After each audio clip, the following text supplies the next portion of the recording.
Well, Princess Catherine has pulled out from her planned attendance at the Royal Ascot in the UK. The royal box at Ascot was completely empty for 3 minutes on Tuesday, and the reason is a secret letter. Queen Camilla intercepted a message from Catherine that changed everything. Within an hour, Carol and Michael Middleton were wiped entirely from the premier guest list. This wasn't a scheduling conflict, it was an absolute ban. Now, the palace is scrambling to hide a brutal family war that just went public. The royal enclosure stand. Off the morning sun hit the gilded iron gates of the royal enclosure at exactly 8 o'clock. A line of black Range Rovers sat idling on the gravel path just outside the main checkpoint.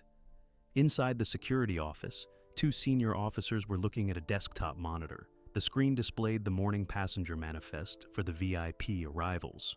One officer reached for a red telephone on the desk and dialed a 3-digit extension. He reported that a specific vehicle from Berkshire had just been stopped at the outer perimeter. The gate guards had a job to do. They checked the identity documents against a physical folder marked with the royal crest. Every year, the Middletons arrived early to avoid the main rush of the public.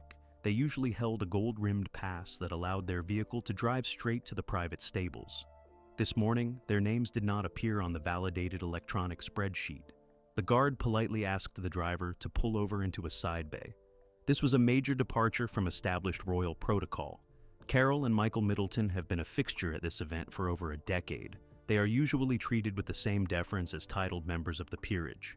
The decision to halt their vehicle was not an accident or a technical glitch.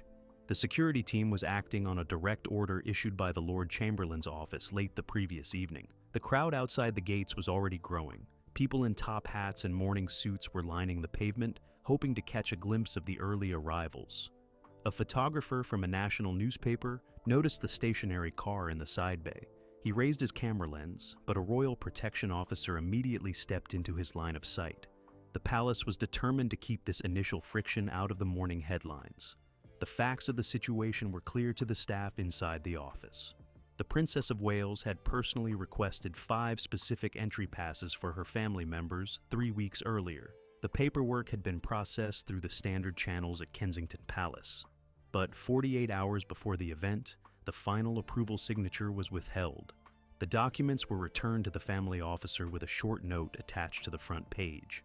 The note stated that the royal box had reached its maximum safe capacity for the opening day. This explanation surprised the administrative team. The royal box at Ascot is designed to comfortably accommodate up to 80 people. On Tuesday morning, the official confirmation list showed only 45 confirmed guests. There were dozens of empty seats available in the private pavilion. The capacity excuse was clearly a cover for a much deeper institutional problem. Tension began to build when Prince William's private secretary arrived at the gatehouse on foot. He had walked down from the main stands after receiving an urgent text message from the security team. The secretary demanded to know why the vehicle was being held up on the public road. He told the guards that the matter had already been resolved during a private meeting at Windsor Castle over the weekend. The gate supervisor produced a signed order to contradict him. The document carried the personal stamp of Queen Camilla's private office.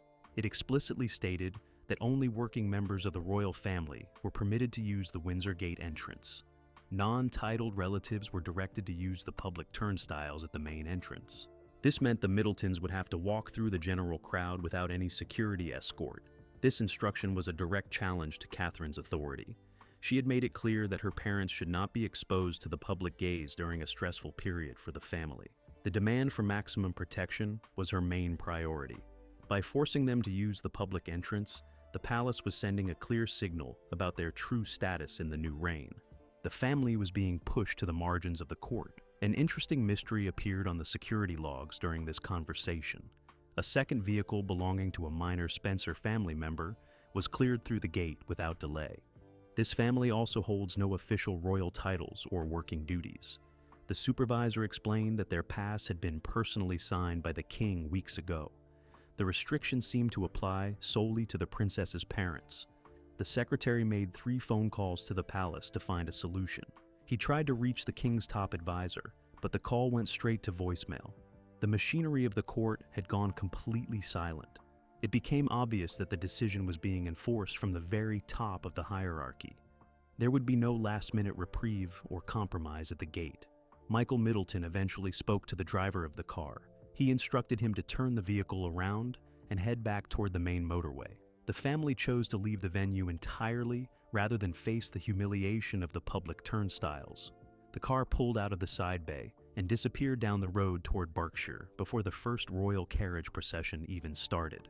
The empty seats in the royal enclosure became the main topic of conversation among the guests by midday. People noticed that the usual front row spots reserved for the princess's family were empty. The palace spent the rest of the afternoon dealing with inquiries from the press. They insisted that the Middletons had simply chosen to attend a private function instead. But the gate logs told a completely different story. The letter that sparked the fuse. An oak desk at Adelaide Cottage held 3 drafts of a single document on May 24th. Catherine sat by the window with a blue fountain pen in hand. She crossed out a line regarding security details and wrote a clearer instruction in the margin. The final copy was placed inside a heavy cream envelope. It was addressed directly to the Lord Chamberlain's office at St. James's Palace. By noon, a courier had loaded it into a secure royal mail van. The document was not a standard domestic request. It contained 5 pages of explicit demands regarding court protocol for the upcoming summer season. The Princess of Wales wanted a permanent change in how her family interacted with the state machinery. The core of the message focused on institutional recognition. She insisted that her parents receive full security clearance for every official family event on the calendar. This letter represented a major shift in strategy. In previous years, the Middletons relied on temporary day passes issued on case-by-case basis. This arrangement required constant paperwork and security checks at every venue. Catherine's new demand sought to bypass this system entirely. She asked for permanent, year-round passes that would give her parents identical access rights to those held by blood royals. The text contained specific dates and venues. The primary focus was on the opening week of Royal Ascot. Catherine stated that her parents must be included in the official seating arrangements for the private pavilion. She also requested that 2 seats be set aside for them in the second carriage of the king's procession. This was the exact point where the document challenged decades of established palace rules. The physical letter arrived at St. James's Palace on May 25th. A senior clerk logged it under private correspondence and delivered it to the Lord Chamberlain. The staff immediately recognized the problem. The carriage procession is governed by a strict set of regulations dating back to the reign of King Edward VII. These rules state that only individuals holding the title of Royal Highness or Peer of the Realm can occupy those seats. Tension built rapidly when the Lord Chamberlain scheduled an emergency meeting with the master of the household. They reviewed the guest lists for the past 5 years. Carol and Michael Middleton had attended the races frequently, but their names were always listed under personal guests of the Wales family. They had never been included in the state infrastructure. Granting this request would establish a new legal precedent for non-royal relatives. The facts of court life made a compromise difficult. The king's diary was already completely full for the month of June. He was spending 3 days a week receiving medical treatments in London, leaving limited time for family arbitration. The administrators knew that if they rejected the request outright, they risked a major falling out with the future king and queen. If they accepted it, they faced an immediate rebellion from the older generation of working royals. A mystery surfaced when an advisor noticed a second, unsigned memo attached to the back of the envelope. This memo lists the financial costs of providing full-time royal protection officers to the Middleton residence in Bucklebury. The request had not been processed through the Home Office committee that normally handles royal security. Someone had tried to slip the funding request directly into the palace's private estate budget. The Lord Chamberlain launched an internal inquiry to find out who authorized the funding memo. It turned out that a mid-level accountant at Kensington Palace had added the sheet under direct instructions from Prince William's office. William had attempted to use the Ascot Protocol letter to secure wider public funding for his wife's family. The discovery created immediate alarm among the financial overseers at the palace. The inquiry resolved the issue quickly by removing the funding memo from the file. The Lord Chamberlain ruled that private security costs could not be hidden inside the sovereign's public grant. But the main letter regarding the Ascot guest list remained on the desk. The advisors knew they could not make a final decision without consulting the king or the queen. The document was forwarded to Buckingham Palace on May 28th. Queen Camilla discovered the file during her morning paperwork session. She read through the 5 pages and immediately marked 3 paragraphs with a yellow highlighter. She objected to the tone of the demands, which she viewed as an ultimatum to the monarch. She told her private secretary that the institutional boundaries must be maintained, regardless of the personal circumstances of the Wales family. The Queen took the file to the King's private study later that afternoon. Charles was hesitant to create a new rift within the family. He suggested offering the Middletons a special status plaque for their vehicle instead of a carriage seat. This would allow them to bypass the public traffic without changing the official guest list. But Camilla refused to accept the compromise, arguing that any concession would lead to further demands in the autumn. The dispute remained unresolved as the calendar moved toward June. Catherine received no written reply to her letter for 10 days. The silence from the palace was a deliberate tactical move to force a withdrawal of the demands. Instead of backing down, the Princess of Wales stopped attending the weekly family briefing calls.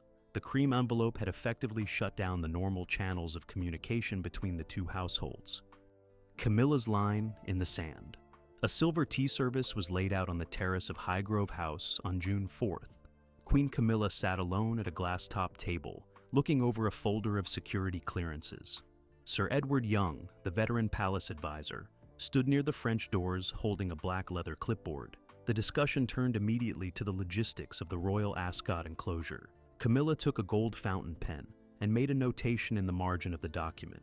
She looked up and spoke one sentence to the advisor. The Middletons would not be given a royal pass this year. The decision was not made lightly. The official court circular lists everyone who enters the sovereign's direct presence at major events. For years, the Middletons had relied on informal invitations handled by the master of the household.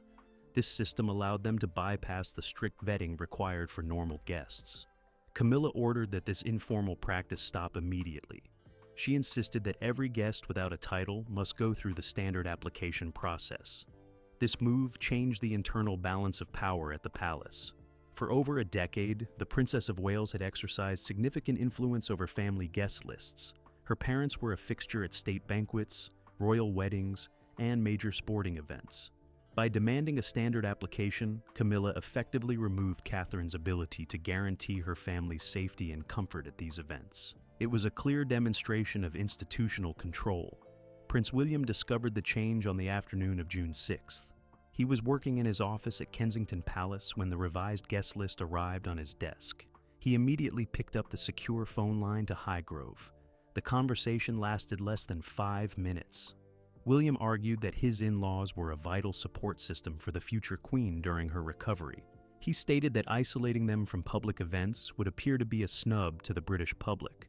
The queen stood her ground. She reminded William that the monarchy was currently operating with a smaller team of working royals. She argued that giving special privileges to non-royal in-laws sends the wrong message to the public. The country was watching the royal family closely, and any sign of favoritism could cause damage. She told him the rules must apply to everyone equally, without exception. This stance created an immediate wall between the two households.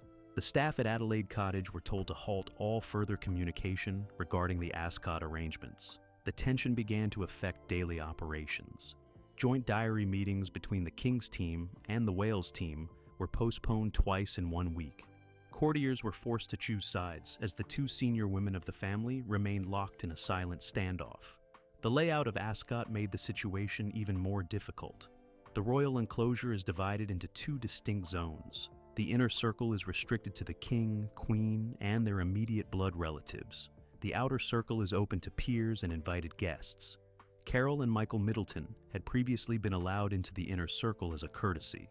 Under the new order, they were restricted to the outer lawn, where they would be surrounded by thousands of members of the public. For Catherine, this was not just about a horse race. It was about protection. Her parents had faced intense media scrutiny and business difficulties over the previous 12 months. She wanted them by her side in the safest, most secure area of the venue. Moving them to the public lawn would expose them to cameras and questions in the absence of palace security. It was a vulnerability she was not willing to accept. A new mystery emerged when a junior clerk in the Lord Chamberlain's office noticed an unusual entry in the palace ledger. On June 10th, a request was made for 2 additional security passes for a completely different entrance at Ascot. The request did not come from the Queen or the Princess of Wales. It came from Prince Richard, the Duke of Gloucester. The passes were designated for an unnamed couple arriving from Berkshire. The clerk flagged the entry for review. It turned out that William had tried to use a distant relative to smuggle his in-laws into the event through a side door.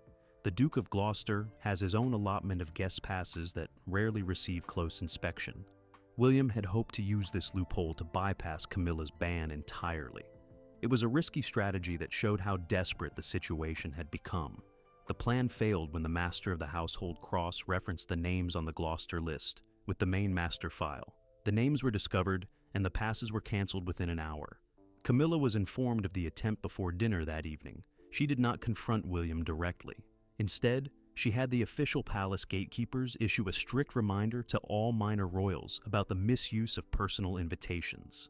The loophole was closed, but the damage to family trust was done.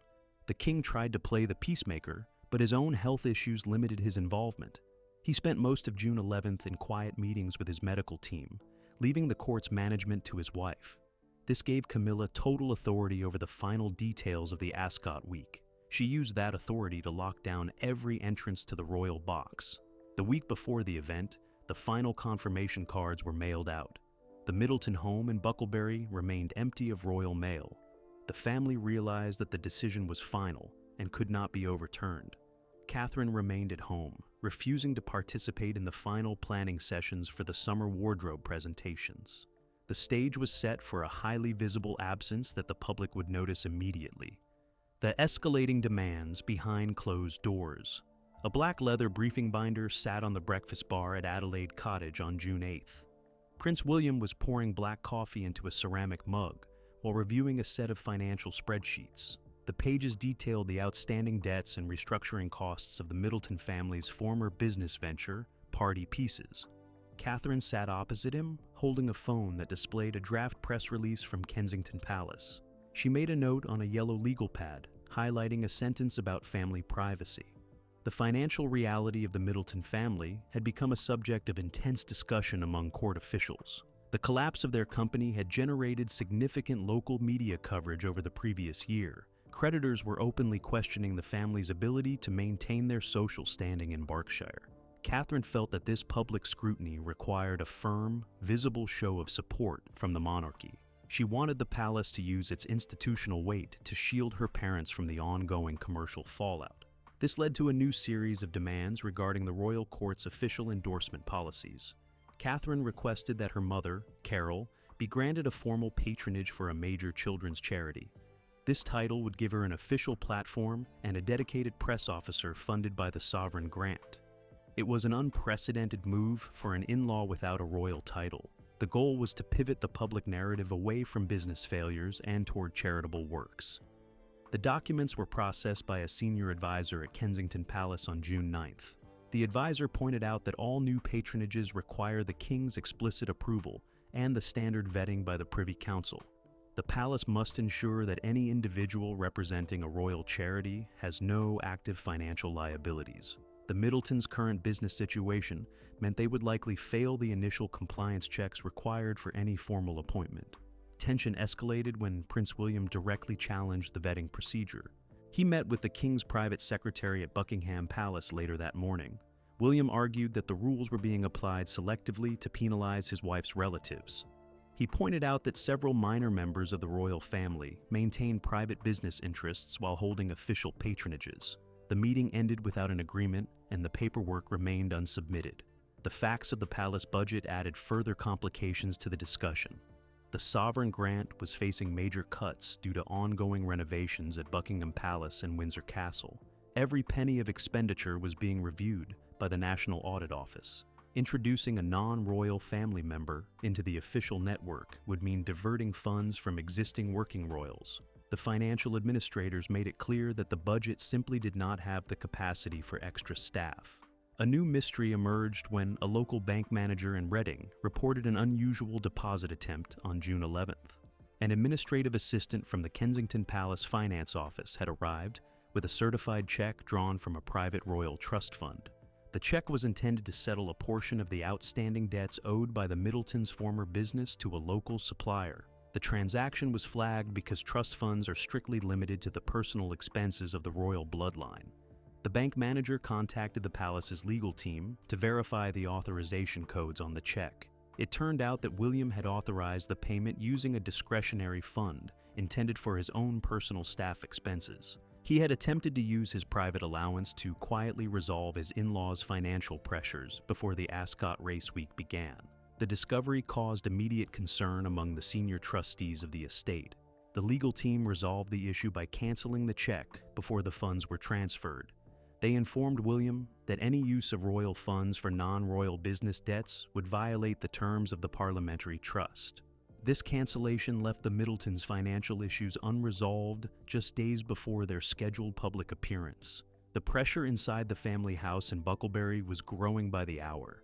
The failure of the financial plan changed Catherine's approach to the Ascot arrangements. She realized that the palace would not provide financial or administrative support for her parents. She decided to double down on her demands for physical protocol and visibility at the event itself. If her parents could not have a royal job, they would at least have the prime seats in the royal box. It was her final attempt to show the public that her family remains secure. Queen Camilla learned about the canceled check on the evening of June 12th. She viewed the move as a breach of institutional trust by the younger generation. She told the king that the Welsh household was acting independently of the main court structure. She insisted that the boundaries between public duty and private family support must be enforced immediately. The king agreed to let her handle the final adjustments to the guest list for Ascot. The next morning, the Lord Chamberlain's office received the updated seating chart for the royal box. The Middletons' names were completely removed from the primary pavilion list. They were replaced by the Duke and Duchess of Gloucester and their personal guests. The palace made no effort to find an alternative location for Catherine's parents within the VIP zones. The decision was absolute, and the gates were locked. The final communication between the two households occurred via an encrypted email on June 14th. The Wales staff were informed that the guest list was locked and no further changes would be accepted by the gatehouse. Catherine spent the afternoon at Adelaide Cottage, canceling her own final fittings for the Ascot wardrobe. The internal war had reached a point where neither side was willing to make the first move toward a resolution. The fallout and the palace silence. The final race of the Ascot meeting concluded at exactly 5:30 on Saturday afternoon. A cleanup crew began clearing empty champagne glasses from the ledge of the Royal Pavilion. Behind the main grandstand, the official media briefing room remained packed with 40 accredited journalists. A senior palace communications officer stood at the wooden podium, holding a single sheet of paper. He read a prepared statement regarding the overall attendance figures for the week. When a reporter from a London daily paper asked why the Middletons were entirely absent from the photographic record, the officer looked down and moved to the next question without commenting. The palace's strategy for the rest of the week relied completely on enforced public silence. The internal press office had issued a strict directive to all staff members on Tuesday evening. No one was permitted to use the terms exclusion or dispute in any correspondence. The official line given to lower-level staff was that Carol and Michael Middleton had chosen to watch the races from a private estate in Scotland. This explanation failed to satisfy anyone inside the racing community, as the couple had never missed an Ascot opening day in 12 years. The physical distance between the family members became obvious during the traditional balcony appearance at Windsor Castle later that evening.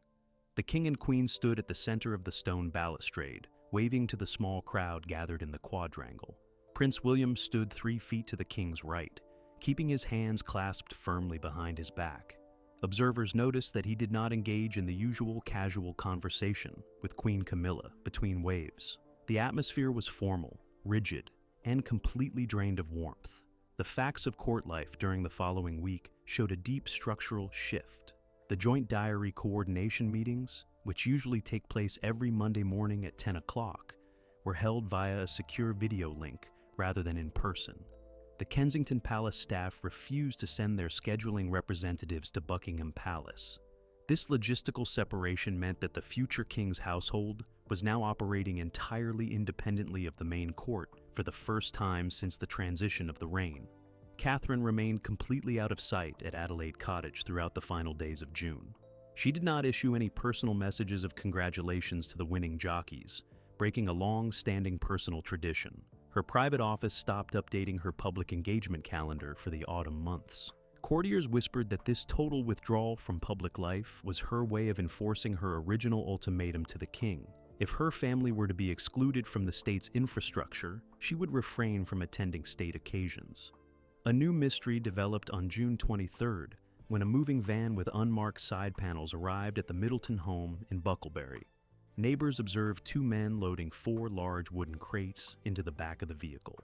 The shipping manifests at the local transport depot showed that the items were being sent to a secure storage facility near the Welsh border. The crates contained historical family documents and personal files compiled over Catherine's decades in the royal spotlight. The local police presence around the Bucklebury estate was also reduced 48 hours after the Ascot incident. The 2 fixed security kiosks at the main entrance gates were left empty on Monday morning. The Home Office confirmed that the extra diplomatic protection allowance for the property had been reassessed. The removal of these security assets was the direct consequence of Camilla's decision to strip the family of their informal royal status. The Middletons were now legally classified as private citizens, without any special state protection. This reduction in security resolved any lingering doubt about who held the ultimate leverage in the modern monarchy. While Prince William would eventually inherit the crown, the current administration of the court belonged entirely to the king and queen. Camilla had demonstrated that institutional rules could not be bent for personal comfort or family protection. The institutional boundaries had held firm against the most intense pressure the future king and queen could apply. The long-term implications for the family dynamic are now playing out behind closed doors as the summer season continues. The king has attempted to send 3 private letters to his daughter-in-law via a personal messenger, bypassing the official digital channels. Each letter was returned to Windsor Castle unopened, with no accompanying note from the princess. The breakdown in communication is now complete, leaving the household advisors with no clear path to reconciliation before the autumn state visits. The palace press team spent the final days of the month trying to pivot the public attention toward the king's upcoming tour of the Commonwealth. They flooded the national newspapers with stories about the sovereign's improved health and his commitment to public duty. But the empty seats in the royal enclosure at Ascot remain the defining image of the summer court. The public has realized that the modern royal family is deeply divided, and the battle lines are drawn around the inner circle of the throne. The gates of Ascot are closed, but the war inside the palace is far from over. Queen Camilla has made her move, and the Middletons are out. But how will Prince William respond when it is his turn to